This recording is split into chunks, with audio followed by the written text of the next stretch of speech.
When it comes to morality, do right and wrong even exist, or is everyone's opinion equally valid? Let's talk about that.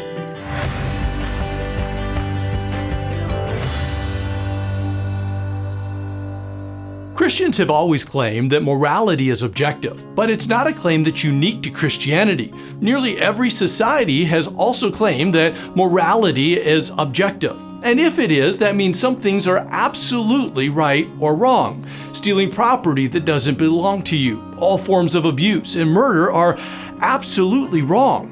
But some people in society today object to this simple claim. So how should a Christian respond? How do we know that morality is objective? We can point out first, as Christians, that morality is objective because our intuition tells us so. Several times I've had the opportunity to go to Yad Vashem, the Holocaust Museum outside of Jerusalem there in Israel, and each time is absolutely indescribable.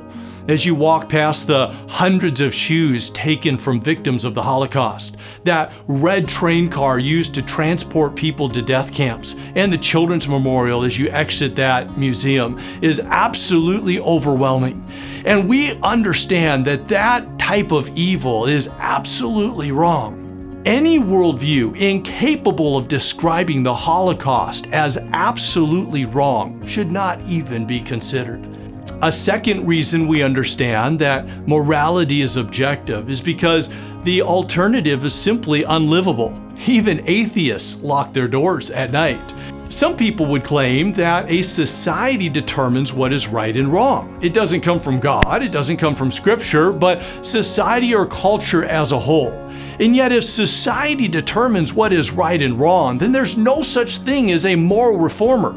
And yet men and women that have stood courageously and counterculturally throughout history are rightly commended by us as heroes. The world is a better place because men like William Wilberforce, Nelson Mandela, and Martin Luther King stood with courage and spoke against that which many people in societies may have accepted as completely permissible. Yet, if society determines what is right and wrong, no one speaking against that society should ever be commended as holding to a higher morality. And a third reason that we know that morality is objective is because of God's revelation.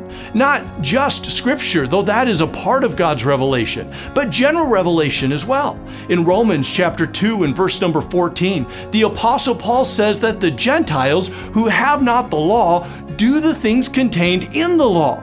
The reason is because they have a conscience. The reason is, Paul describes in Romans chapter 1, is because they have the law written on their hearts. So we know that morality exists. We know that there's an absolute right and a wrong, and a just and an unjust. Even though we don't always act in a way that is moral or ethical, doesn't mean that that law doesn't exist. Objective morality exists because it's based on the nature of God and His holy character.